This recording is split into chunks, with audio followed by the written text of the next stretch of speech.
最近伫咧网络顶是有不少人拢加入训练 ChatGPT 爱学台湾的语气甲台湾用词的这开讲计划。台语的文学作家吴忠祥嘛提出一项计划，要招各界做伙来参与台语资料库计划，希望咱量早达成1000万字的目标，来实现互 AI 写台文的大理想。最近伫咧网络顶有愈来愈侪网友在试用 ChatGPT， 要可以用台语对答，但即马就来试看卖。ChatGPT 应讲伊会晓讲台语，毋过实际上伊的台语比例无介悬，嘛显示台语对答的品质无够稳定。为着要收集愈侪文本来训练台语 AI， 民间长期驻心伫资讯技术应用的 IMA 协会，带头发动台湾通识计划。台语作家吴忠祥嘛参与在内，伫网络顶靠真济台语文学的作家，同齐授权台语文学作品来建立资料库，互 AI 学台语。恁写迄论文啊，拢足大本嘛吼。一本拢20-30万字，伊遐就是拢有思考性的文字。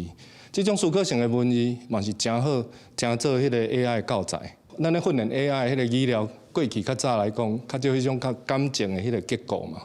所以你用小说来讲，你就互 AI 会使去学习迄个感情的结构。这毋是文字啊，尔是文以载道。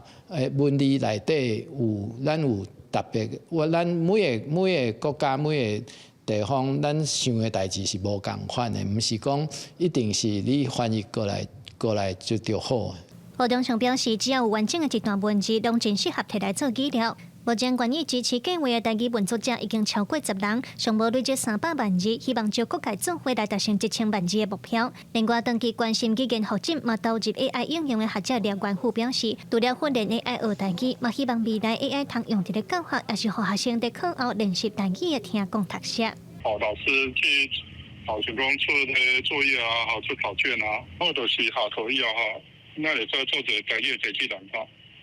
就在学生去练习啦，练习台语听说读写拢会在练习班的。台湾通识计划的发起单位 IMA 表示，这个计划是建立伫国家语言整体发展方案的精神基础，目前先对台语开始做资料库，嘛希望其他国家语言、客语、原住民语等等未来拢有机会通加入。记者卢尚珠、林晓凯台北报道。